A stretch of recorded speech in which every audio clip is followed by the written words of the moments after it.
¿Has sentido que cuando haces una búsqueda por internet te consigues con opciones que has buscado, que has tratado, en las que has tratado de indagar y dices, ¿será que la tecnología me espía? Seguramente eso te ha pasado y de eso vamos a hablar en este nuevo video de Policreativa Consultores para el canal de YouTube.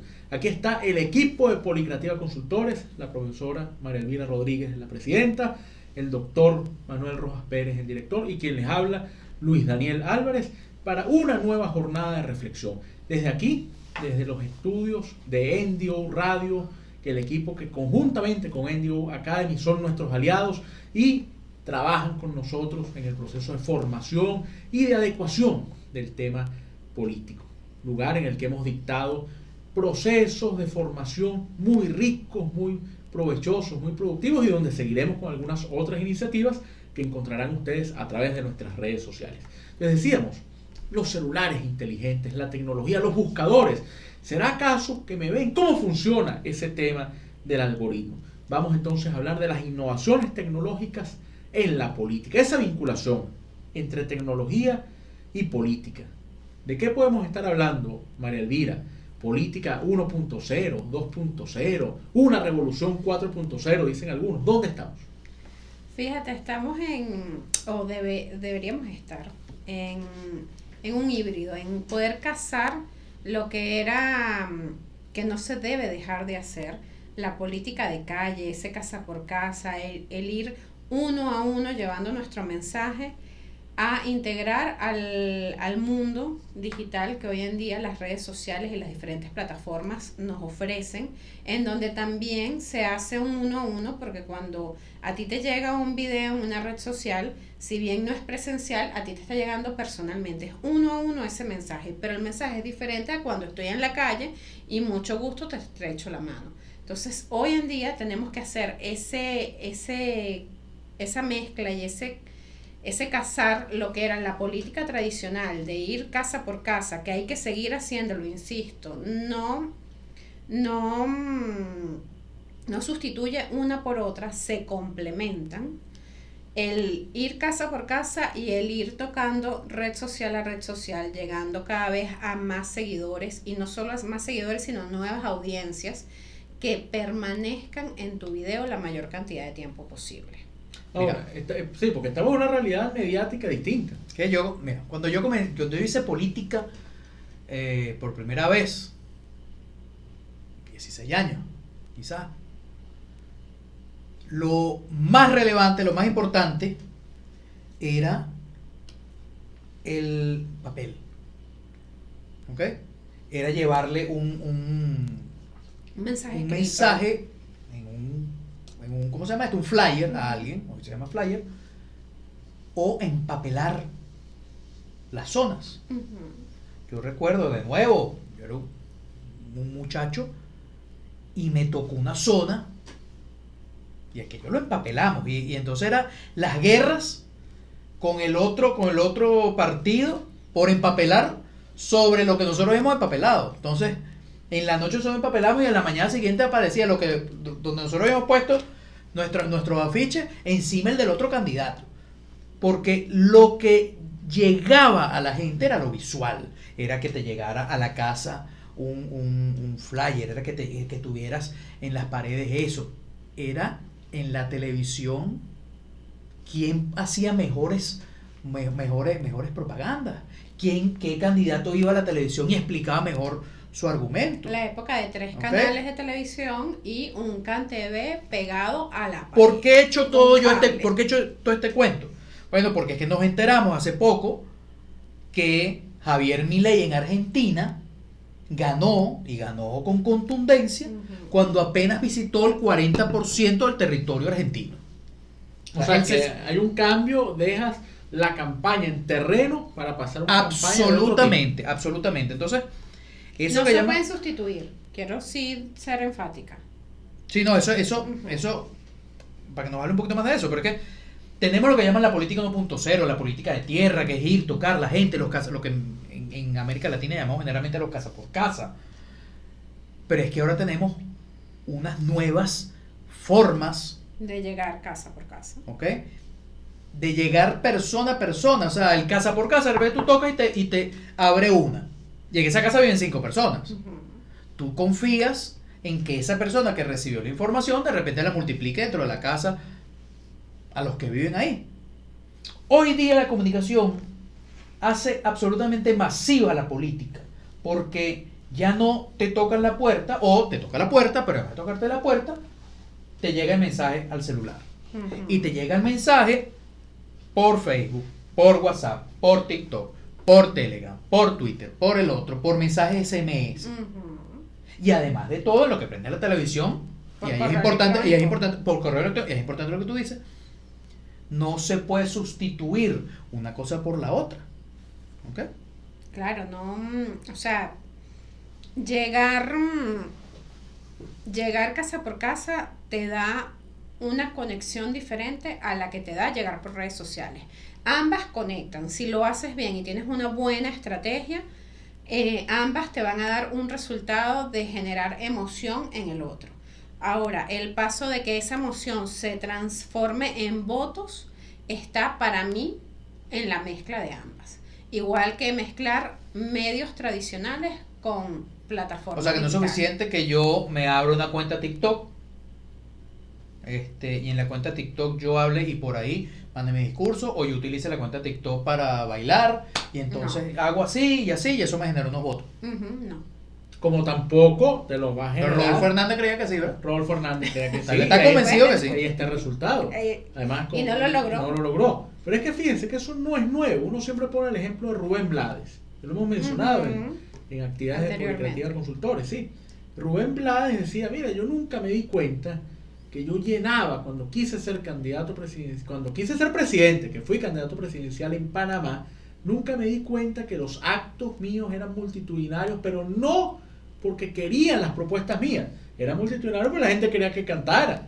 Entonces yo cantaba y era un concierto gratuito, pero al momento de votar, la gente por supuesto se acordaba de Decisiones, Liz Helena, cualquier canción del gran Rubén Blades, pero al momento de votar votaban por otro grupo. Exacto. Y aquí pasa exactamente lo mismo. La gente descargaba los videos del polémico Rodolfo Hernández y se burlaban y decían, y Rodolfo Hernández explotaba eso en esa dinámica de hablar bien o hablar mal, pero que hable.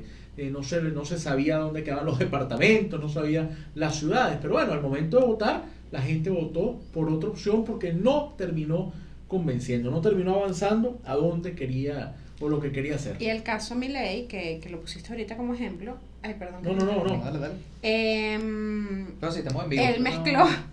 Él mezcló ambas, es decir, los videos que él viralizó a través de las redes sociales, cualquiera que medio siguió un poco la última elección presidencial de Argentina, le salió por el algoritmo millones de videos de Milei, pero si tú ves los videos, son o de las clases que él daba públicas, que las daba en los patios de la universidad, en un jardín, es decir, fue presencialmente a dar esa clase, que la grababan y hacían los micros para las redes sociales, o de las entrevistas de radio o de televisión a las cuales asistió, que también las grababan y hacían micros. Entonces él combinó el salir a la calle a llevar sus ideas con los medios tradicionales y difundirlo a través de las redes sociales. Ahora, Son pocos los videos que él grabó textualmente con una pizarra, que lo hay, está el famoso de los papeles para afuera, de todos los ministerios que iba a quitar, pero son pocos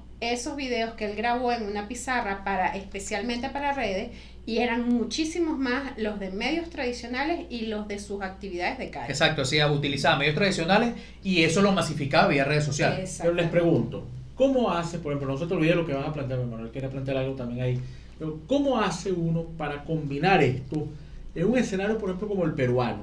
La gente decía, bueno, ¿cómo gana Pedro Castillo, el señor que usaba sombrero, cómo gana Pedro Castillo a Keiko Fujimori si Keiko tuvo un aparataje comunicacional fuerte, si además Perú y la gente vislumbra Lima tiene a Miraflores, tiene a Barranco, entonces muy bien, pero es que eso no es Perú, eso es una parte de Perú, hay unas zonas peruanas recónditas, remotas, Que donde son no la hay. mayoría. Que son, exacto, y zonas selváticas o zonas de la sierra donde no hay acceso al agua potable, donde la gente no tiene Rurales. conectividad. Entonces, ¿qué ganas con una campaña totalmente digital si hay gente a la que no le va a llegar? Entonces, la gente quiere copiar, lamentablemente copiamos todo. La idea es copiar absolutamente Y todo. adaptar a tu Y entorno. adaptar. Entonces, por ejemplo, el tema Obama. Aquí a alguien se le ocurrió que había que poner en América Latina el Ágora digital de Obama. Había que crearlo así, pero la realidad latinoamericana de la zona boliviana que está más de 4.000 metros de altura, donde no hay acceso al internet, no importa que usted tenga el Ágora, esa gente lo que quiere es la campaña en terreno para conocer. Allí estriba por qué Luis Arce gana la Claro. elección en Bolivia. Dice, ay, ¿cómo es posible que regresara el MAS? Porque el resto de factores se quedó en las grandes ciudades, no fue Entonces, para allá. a ver, ¿hacia dónde van entonces los medios de comunicación? Tú que eres un especialista, comunicador social, ¿hacia dónde vamos? ¿Cuáles son las nuevas tendencias? Se pierde hoy esa vieja forma de hacer comunicación política, forma de comunicar políticamente. Yo creo que ahí eso se desmonta con la idea, esa pregunta, con esa idea de McLuhan que decía, bueno, el medio es el mensaje, ¿no? En este caso el medio es un complemento para poder difundir. Porque podemos decir, lo hemos dicho en nuestras formaciones, en las asesorías que damos en materia comunicacional, puedes tener el mejor aparataje de medios, la mejor estructura comunicacional, los mejores comunicadores al servicio de una determinada iniciativa. Pero si no tienes claro el mensaje que quieres transmitir, eso queda prácticamente como una transmisión más. Hablarle a unos micrófonos, mirar una cámara y decir algo que no siga un patrón determinado no tiene mayor sentido, no tiene capacidad real de incidir. Entonces, ¿a dónde van los medios de comunicación? Los medios de comunicación van a hacer ese complemento para difundir, pero atrás tiene que estar ese equipo. Por eso Rodolfo Hernández, que Manuel lo ponía hace un rato como ejemplo, lo citaba más bien, lo ponía de ejemplo de esta estrategia. Rodolfo Hernández decía, yo soy una persona que su campaña la hacen dos muchachos en Bucaramanga que se ponen camisa blanca y están en una oficinita muy pequeña desarrollando toda la estrategia de un hombre de avanzada edad. No, señor, detrás tenía un aparato de comunicación que quería vender eso, con unos estrategas de campaña además muy poderosos que querían transmitir esa imagen de un señor al que parecía no importarle nada. Por cierto, se vendía como el Trump colombiano. Sí. Tú sabes que cuando María Elvira planteó hablar nosotros hoy de innovaciones tecnológicas en política, no siempre tiende a pensar primero en los temas digitales, ¿no? En los temas de comunicación 2.0, Twitter, aquello, redes sociales. Pero es que inmediatamente me vino a la cabeza otras formas de herramientas políticas que nos están dando las nuevas tecnologías. La vieja, digamos, la política como se venía haciendo, esa política 1.0 de tocar las casas, necesariamente conllevaba el levantamiento de base de datos. Es decir, yo toco la casa de Luis Daniel, ajá, ¿cuántas personas viven aquí? Tanto, bueno, ¿y usted vota por nosotros? Sí, venga, regístrese. ¿Ok? Regístrese, deme sus datos. Eso pasó luego a las páginas web, donde aquí está mi propuesta, conozca al candidato, aquí tiene. Y entonces siempre te dice abajo, regístrese para que le llegue el newsletter, la información, tal. ¿Muy bien? Y ese es el levantamiento de base de datos, y eso es muy importante, eso es fundamental en la política, poder saber cuáles son tus militantes, tus simpatizantes, tu equipo con el cual puedes contar para tú también poder hacer una planificación de cuántos son los votos que tú más puedes sacar en un municipio, en una parroquia, y con eso planificar tu campaña. Pero es que hay nuevos procesos hoy, ¿okay? Que utilizando bases de datos,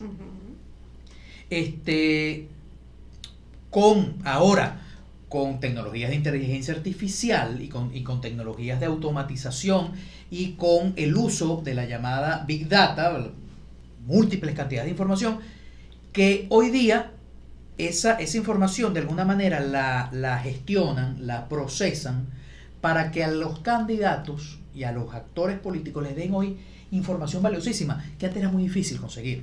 Había que hacer un estudio mucho más pormenorizado.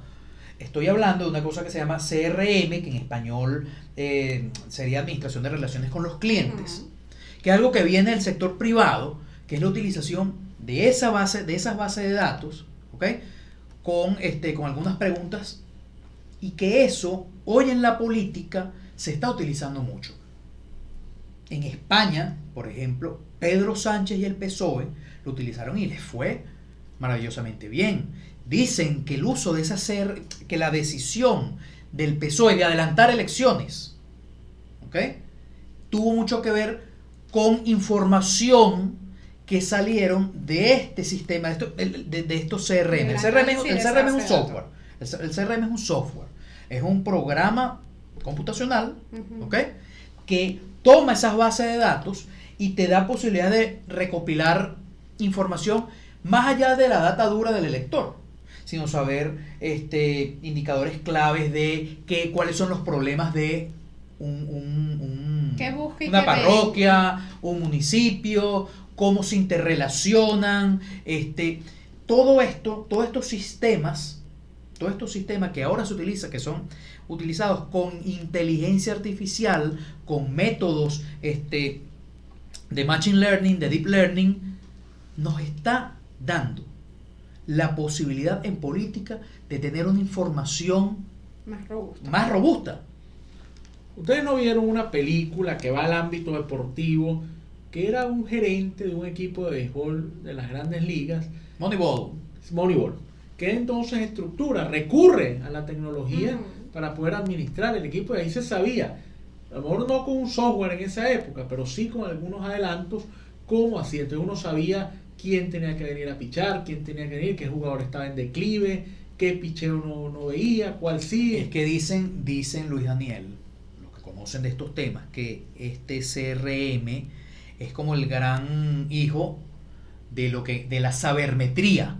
La sabermetría es este sistema que se viene utilizando en el deporte desde mitad del año de la década de los 2000, más cercanos al 2010, que ha modificado por completo los deportes.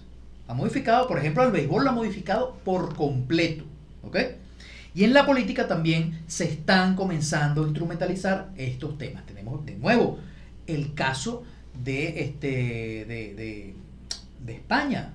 Se dice que en Italia, la actual presidenta del Consejo de Gobierno también ha venido utilizando este sistema de información que se adquiere con este tipo de software, que hoy es muy utilizado ya, y que eso generó, entre otras cosas, el avance total que tuvo ella en las elecciones italianas. Entonces, tenemos hoy día unas nuevas realidades, que son las realidades de inteligencia artificial, robótica, utilización de machine learning, deep learning, distintos métodos que nos dan en el sector político, como tú dices, una información mucho más robusta, una información que además te va a permitir saber hacia dónde van no solo las promesas electorales, sino una vez si ganas, hacia dónde debes dirigir tus políticas públicas.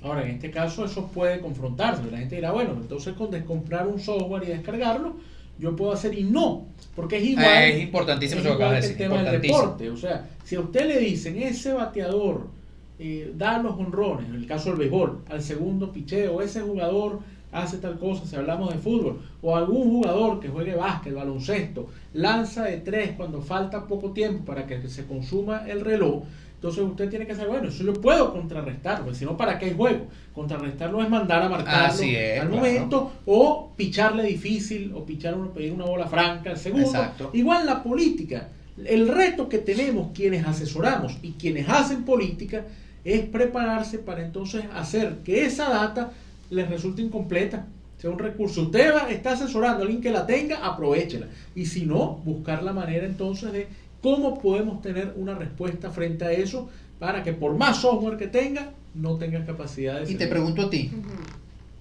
que tú además manejas mucho los temas justamente de relacionar, tú asesoras al político en temas para relacionarlo con el ciudadano. ¿Cómo afecta esto? Porque anteriormente, de nuevo, anteriormente tú tocabas la puerta y si no te abrían, yo era de los que metía el papelito por debajo de la puerta o lo dejaba en un buzón. ¿Cómo afecta esto hoy? Bueno, fíjate, ahí todo esto todos los avances tecnológicos hoy en día lo que nos ofrecen son herramientas. Y como dice Luis Daniel, no es solo la información, sino cómo interpretar esa información. Tú lo estabas comentando, teníamos una página web en donde regístrate. Normalmente en los registros, ¿qué te piden? Un número telefónico. ¿Para qué te piden ese número telefónico? Para luego conectar contigo. Correcto. Conectar contigo de manera individual. Y retomamos con esto el punto número 1, que es hacer hacer complemento entre la vieja política o la vieja forma de hacer política y lo que hoy en día se estila hacer. Entonces, a través de WhatsApp, Telegram o cualquiera de estas aplicaciones que usan como un medio de conexión el número telefónico, tú puedes personalizar el mensaje.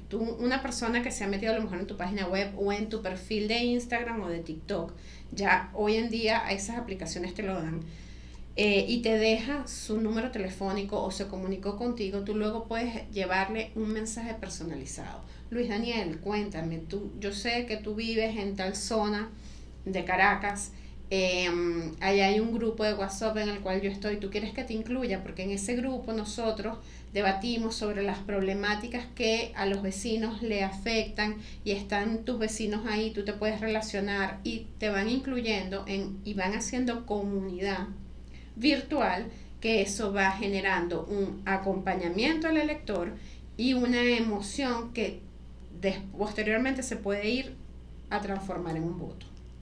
Sí, y esa idea entonces de aprovechar e involucrar. Yo creo que la gran conclusión que uno va viendo de esto es que no son despreciables, al contrario, se tienen que complementar el terreno y la tecnología para ser mucho más eficientes y eficaces en el objetivo que se quiere alcanzar. Bueno, ya sabes, no te quedes actor político, no te quedes en Twitter, no creas que solo puedes hacer campaña por Twitter, no te pongas a bailar en TikTok nada más, puedes hacerlo, pero sal a buscar tu voto también, sal a buscar tus votos y busca asesoría, la asesoría Policreativa Consultores. De aquí, de la sede de Envío Radio, Envío Academy, nuestros aliados, estamos aquí para ustedes. Sigan viéndonos, consultando en nuestro canal YouTube. Buenas tardes a todos.